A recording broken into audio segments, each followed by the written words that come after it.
말씀에 의지하여 내가 그물을 내리리다 하고. 아멘. 2024년 우리 교회의 표어가 무엇이냐면요, 바로 우리가 함께 읽었었던 말씀에 의지하여 내가입니다. 내년 교회 표어를 두고요, 정말로 기도하는 가운데 제 마음속에 강렬하게 주셨던 생각이 있었습니다.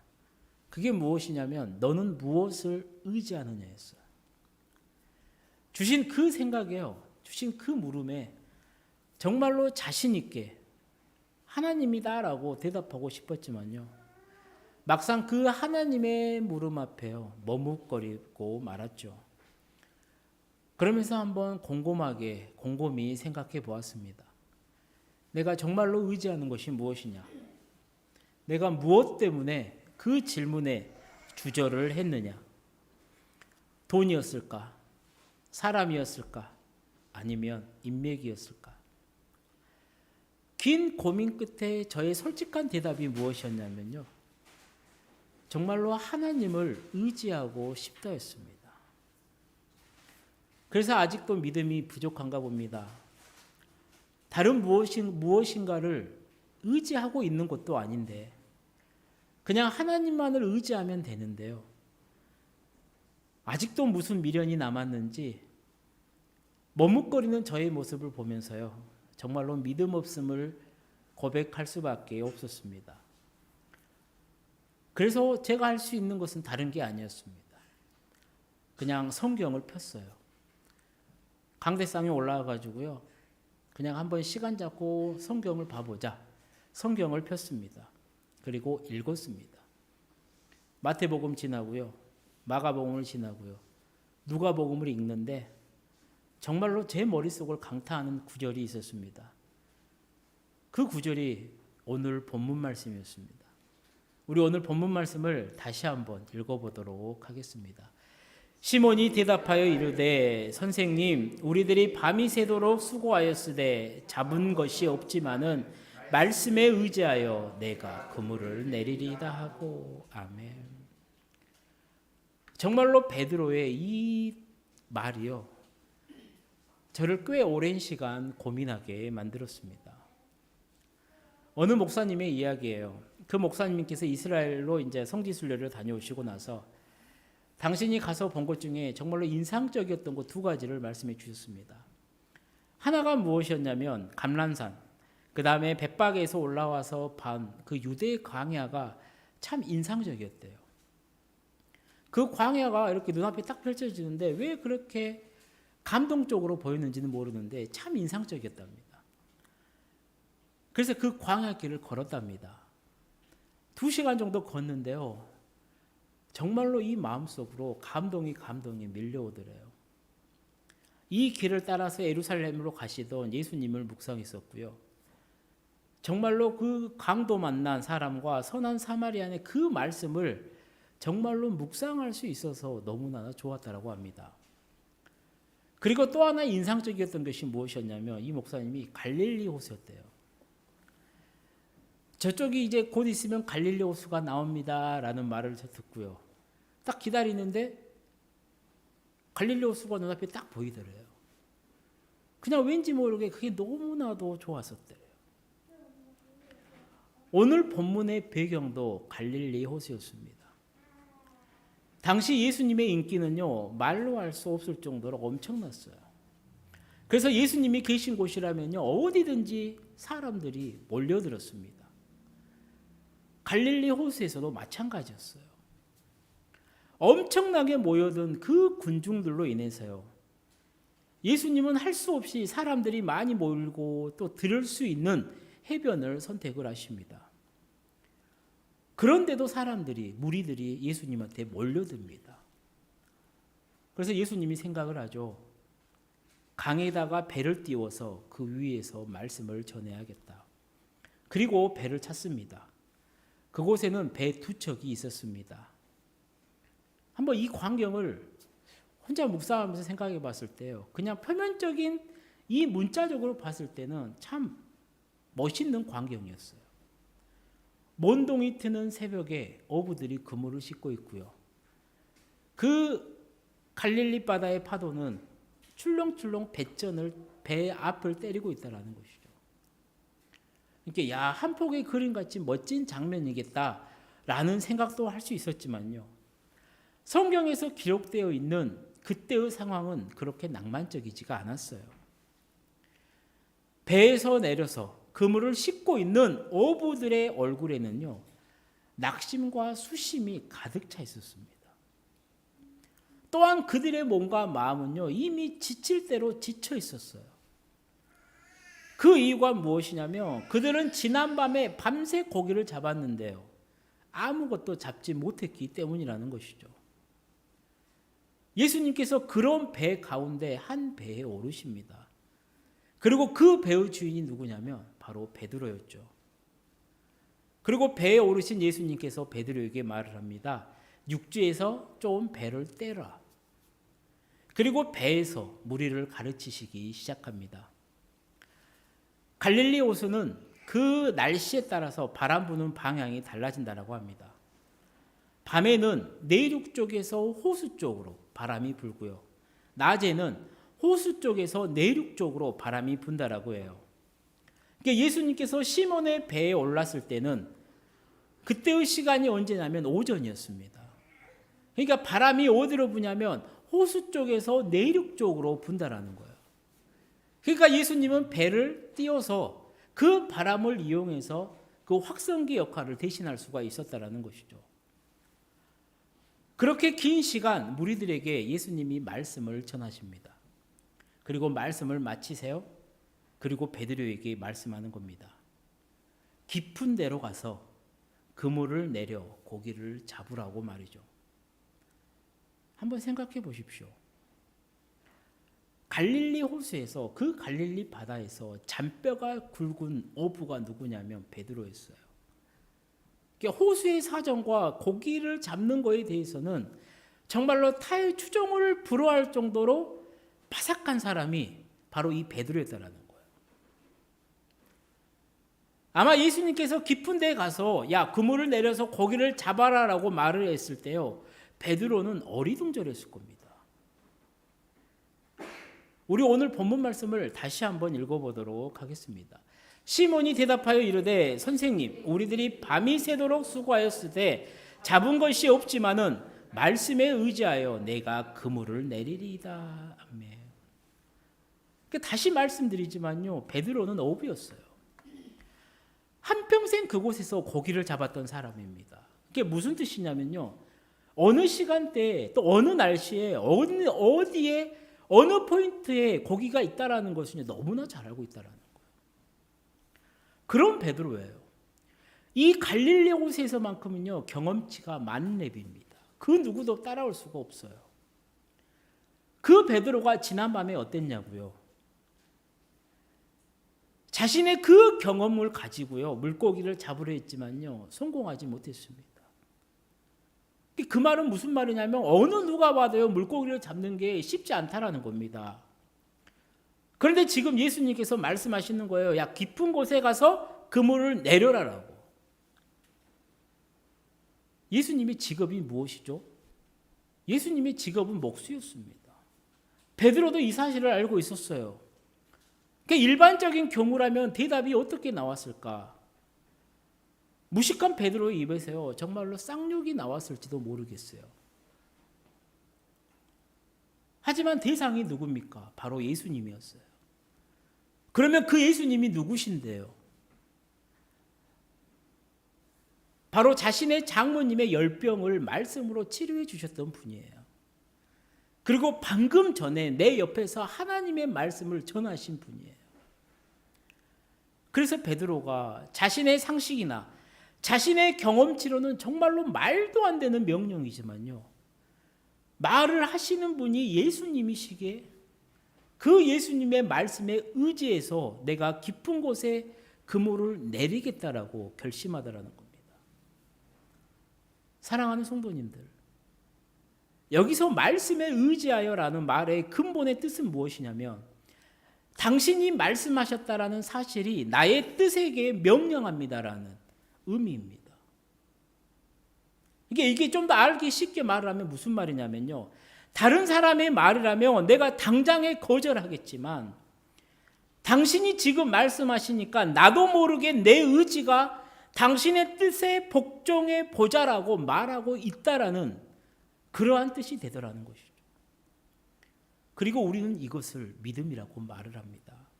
사랑하는 성도님들, 신앙은요, 자신의 한계성이라는 경험, 환경을 넘어서는 겁니다. 그 테두리 안에 머무는 것은요, 절대로 신앙이 아니에요. 그 안에 머무는 것은 그저 자신의 신념입니다. 그러니까 신앙과 신념을 혼동하면 안 돼요. 내가 그동안 살아와 보니까 이렇더라. 내가 겪어보니까 이렇더라. 내 생각은 이렇더라. 그것은 자신의 신념입니다. 신앙은요, 이거 안 돼. 그런데 하나님이 말씀하시니까 그래? 하고 그 테두리를 넘어서는 것. 바로 그게 신앙이라는 것이죠. 오늘 본문의 베드로는요, 자신의 신념을 넘어섰습니다. 호숫가에 서 있었던 수많은 사람들이 보는 앞에서요, 예수님의 말씀에 의지해서 노를 저어서 들어갑니다. 사람들은요, 어찌 될까 한번 궁금했을지도 몰라요. 저들이 고기를 잡을 것인지 아니면 다시 허탕을 칠 것인지. 그리고 베드로는 예수님의 말씀대로 깊은 데까지 가서 그물을 내립니다. 그리고 잠시 후에 그물을 건져내기 시작하죠. 그런데 무거운 무엇인가가 느껴져요. 베드로가 흥분하기 시작합니다. 천천히 그물을 올려요. 그러자 정말로 수많은 고기가 잡힌 것을요, 베드로가 자신의 눈으로 봅니다. 얼마나 많이 잡혔는지, 말씀대로 정말로 그물이 찢어질 정도로 그 엄청난 수확을 걷게 되더라는 것이죠. 시몬 베드로가 다른 배에 있었던 친구들까지 불러 모아요. 갈릴리 호숫가에 있었던 그 두 배에는 그 배가 가라앉을 만큼의 고기가 가득가득 찼습니다. 그러자 시몬 베드로와 어부들이 예수님 앞에 무릎을 꿇고 자기들의 죄를 고백하죠. 시몬 베드로가 이를 보고 예수의 무릎 아래 엎드려 이르되 주여 나를 떠나소서 나는 죄인이로소이다니. 이 기적을 목도한 베드로가요, 예수님 앞에 넙죽 엎드려요. 그리고 말을 하는 겁니다. 주여 나를 떠나소서 나는 죄인입니다. 처음에는 선생님이라고 했어요. 그런데 이제는 주여라고 말을 하더라는 겁니다. 그리고 예수님께서 그런 베드로를 위로하십니다. 이제 후로는 네가 사람을 취하리라. 어부였던 베드로, 이제는 예수님으로 말미암아 사람을 낚는 어부가 되었습니다. 그리고 베드로와 그의 친구들은 자신들의 배를 버려두고 예수님을 따랐죠. 예수님의 제자가 되었다라는 겁니다. 사랑하는 성도님들, 오늘 2024년 새해를 맞이하는 우리 성도님들의 삶에도요, 정말로 이 베드로처럼 놀라운 기적들이 넘쳐나기를 축복합니다. 그래서 예수님을 나의 주인으로, 나의 그리스도로 영접하시고 그 무엇보다도 말씀을 의지해서 행하는 그 예수님의 제자가 되는 축복이 주어지기를 소망합니다. 오늘 본문은 이런 소망이 있는 우리에게요, 몇 가지 중요한 사실을 깨닫게 해줍니다. 한번 잘 들어보시고 2024년도에 예수 제자로 우뚝 서시기를 축복해요. 첫 번째 사실이 무엇이냐면요, 베드로는 갈릴리 호수에서 그물을 씻고 있었다는 거예요. 그러니까 이게 무엇을 말을 하냐면 우리 모두의 삶의 현장을 이야기하더라는 겁니다. 우리 모두는요, 자기의 직업 속에서 그 열심히 살아가요. 오늘 우리 성도님들이 살고 있는 삶의 현장은 어떻습니까? 아마 지금까지 이곳저곳 그물을 쳤을 거예요. 내 행복을 위해서, 내 만족을 위해서. 그러면 물어봐야죠. 얼마나 행복하십니까? 진정한 행복과 그 기쁨과 만족이 있으십니까? 밤이 새도록 일하면서 얻은 소득은 무엇입니까? 생업을 위해 밤낮 허리띠 졸라매면서 자지 않고 먹지 않고 입지 않고 살아오신 결과는 어떻습니까? 사랑하는 성도님들, 인간의 삶에는요, 만족이 없어요. 그것은 사람의 욕심 때문이 아니라 우리가 수고해서 행복을 누릴 만큼 세상은 우리를 기다려주지 않기 때문이에요. 내 목표에 도달했다 싶으면요, 이미 세상은 한 걸음 더 꽁충 달려가 버립니다. 베드로가 밤새 수고했지만요, 소득이 없었습니다. 그리고 기도 없이 그물을 씻듯이 자신의 삶에 대한 회의와 갈등으로 번민하지는 않으십니까? 예수님께서 베드로가 있던 갈릴리 해변에서 말씀을 가르치셨듯이요, 바로 지금 여러분들이 살고 있는 주위에서 예수님의 복음이 전파되고 있습니다. 베드로는 밤새 고기잡이에 지쳐 있었지만 실망하지 않고요, 다시 고기잡이를 위해서 그물을 씻으면서 예수님의 말씀을 듣고 있었다라는 사실인 겁니다. 그렇습니다. 오늘 우리 성도님들의 삶의 현실에서도요, 실망하지 않고 최선을 다하십시오. 그리고 여러분 가까이에서 말씀하시는 예수님의 복음을 들으십시오. 베드로가 말씀을 듣고 있었듯이요, 예수님의 말씀을 듣는 축복이 사랑하는 우리 성도님들께도 다가오는 2024년도에 넘쳐나시기를 축복합니다. 두 번째 사실은 무엇이냐면요, 베드로는 말씀을 의지했다라는 겁니다. 이게 중요해요. 베드로는요, 말씀 앞에서 절대 교만하지 않았습니다. 그 말씀을 비웃지도 않았어요.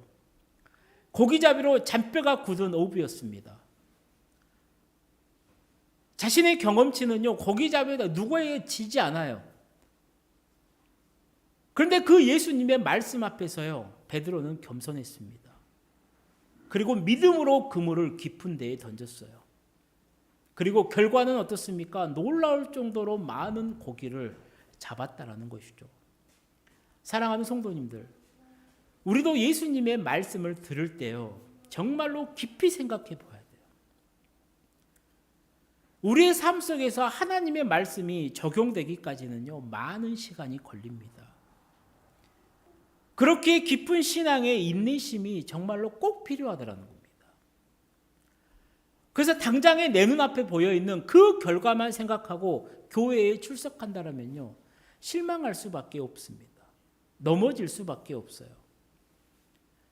하지만 당장의 신앙의 기쁨을 맛보지 못한다 하더라도 정말로 깊이 있는 인대로 기다린다라면 우리는 오랜 그 깊은 신앙의 경륜 속에서 예수님의 그 구체적인 뜻을 발견할 수가 있다라는 겁니다. 사랑하는 성도님들, 그런 우리에게 필요한 것이 무엇이겠습니까? 바로 우리 마음 깊숙이요, 예수님 말씀에 대한 신뢰감이 있어야 된다는 거예요. 정말로 이 말씀이 진리구나. 정말로 이 말씀대로 살면 나는 행복하겠구나. 그래서 나는 이 말씀을 의지해야겠구나. 이 신뢰감을 가지고요, 우리는 말씀을 의지해야 된다는 겁니다. 그렇기에 이 말씀은 우리의 신앙에, 우리의 삶에 매우 중요한 가치관이 되고요, 잣대가 되는 것입니다. 하나님께서도 이 말씀으로 세상을 지으셨습니다. 우리 요한복음 1장 1절 말씀을 읽어보도록 하겠습니다. 태초에 말씀이 계시니라. 이 말씀이 하나님과 함께 계셨으니 이 말씀은 곧 하나님이시니라. 우리 14절 말씀도 함께 읽어보겠습니다. 말씀이 육신이 되어 우리 가운데 거하심에 우리가 그의 영광을 보니 아버지의 독생자의 영광이요 은혜와 진리가 충만하더라. 아멘. 그렇습니다. 말씀이 곧 예수 그리스도세요. 그렇게 우리의 신앙, 우리의 삶과 가치관과 잣대는요, 바로 예수님이 되어야 된다라는 겁니다. 사랑하는 성도님들, 베드로가 말씀에 의지해요. 정말로 말도 안 되는 이 엄청난 고기를 잡는 기쁨을 누렸듯이요, 우리 또한 예수님을 의지한다라고 하면요, 우리의 삶 또한 이런 놀라운 축복의 현장으로 변화가 될 것입니다. 그래서 정말로 바라기는 2024년도에 사랑하는 우리 모든 성도님들이 예수님의 말씀을 더욱 의지하심으로 모두 다 놀랍고 정말로 아름다운 삶의 변화가 있으시기를 축복합니다. 세 번째 중요한 사실은 무엇이냐면요, 베드로는 자기 죄를 고백했다라는 거예요. 예수님의 말씀에 의지했던 베드로, 예수님께 나옵니다. 그리고 무릎 꿇고요, 자신이 죄인임을 고백합니다. 하나님 앞에 의로운 사람은 아무도 없어요. 모든 사람은 하나님 앞에서 죄인입니다. 그리고 이렇게 자기가 진정으로 죄인됨을 깨닫는 자는요, 예수님의 제자가 될 수 있는 것입니다. 만약에 베드로가 그 예수님의 말씀을 무시했더라면, 그 예수님의 말씀을 경멸했더라면요, 그의 삶은 그냥 오브로서 마쳤을 겁니다. 그런데 이 베드로가 즉시 하나님 앞에서 자기 존재를 깨달았죠. 그리고 무식한 어부가 자신의 존재를 깨달았을 때 그는 더 이상 무식하지 않았습니다. 그 무능한 어부가 자기 자신이 죄인임을 깨달았을 때 더 이상 그는 무능하지 않았습니다. 사랑하는 성도님들, 지금 어떤 문제와 고민이 있으십니까? 이 시간에 우리 주님 앞에 겸손하게 자신을 고백하시기를 축복합니다. 하나님께서 사랑하는 우리 성도님들 곁에서 역사하실 겁니다. 그래서 다가오는 새해에는 사랑하는 우리 모든 성도님들이 하나님 앞에 서서 죄인됨을 고백하는 그 믿음으로 예수 제자의 멋진 삶을 살아내시기를 축복합니다. 이제 말씀을 마치려고 합니다. 사랑하는 성도님들, 인생이라고 하는 것은요, 그물을 치는 것과 같습니다. 행복을 잡기 위해 이곳저곳 여기저기 그물을 치면서 살아갑니다. 어쩌다 가끔 행복이 걸려올 수도 있을 테지만요, 거기에 따른 만족은 없습니다. 그러니 지금 우리 성도님들이 불만족하고 좌절과 절망에 쌓여 있다 하더라도요, 낙심하지 마십시오. 대신에 말씀을 의지하십시오. 예수 그리스도를 믿으십시오. 그리고 그물을 깊은 데에 던지십시오. 하루 이틀, 1년, 2년 예수를 믿다가 정말로 그냥 도망치는 현실에 그러한 일시적인 만족을 구하는 말 많은 그리스도인이 아니라요, 역경과 고난과 그 시험 속에서도 흔들리지 않고 깊은 말씀의 의미에 의지하여 인생의 그물을 내릴 때 우리의 삶에 하나님의 소망과 축복이 넘쳐날 것입니다. 그러니 2024년도에 반드시 기억하십시오. 기독교의 신앙은 주님의 말씀에 의지하여 깊은 곳에 그물을 던져서 오늘 그가 행하시는 놀라운 일을 보는 것입니다. 그러므로 우리 모든 성도님들도요, 2024년도에는 말씀을 의지하고 인생의 그물을 내리십시오. 하나님을 나의 하나님으로 만드십시오. 그래서 여러분의 삶에 기적을 일으키시는 예수님의 은혜와 능력을 마음껏 체험하십시오. 그렇게 말씀에 의지하여 행하시는 우리 모든 성도님들의 복된 삶에 그리스도 예수의 은혜와 평강이 함께 하시기를 주님의 이름으로 간절히 축원합니다. 기도하시겠습니다. 사랑의 하나님 아버지, 부족하고 연약한 저희들을 올 한 해 안전하게 보호하시고 이렇게 마지막 날까지 함께 하시고 인도하여 주심에 감사를 드립니다. 우리 모두가 이 시간 하나님의 그 큰 은혜의 전심으로 감사할 수 있도록 믿음을 허락하여 주시고 다가오는 2024년 새해에도 감사함으로 하나님 앞에 나아가며 그 무엇보다도 우리의 행함이 말씀에 의지하여 나아가는 복된 한 해가 될 수 있도록 성령 하나님 인도하여 주옵소서. 예수님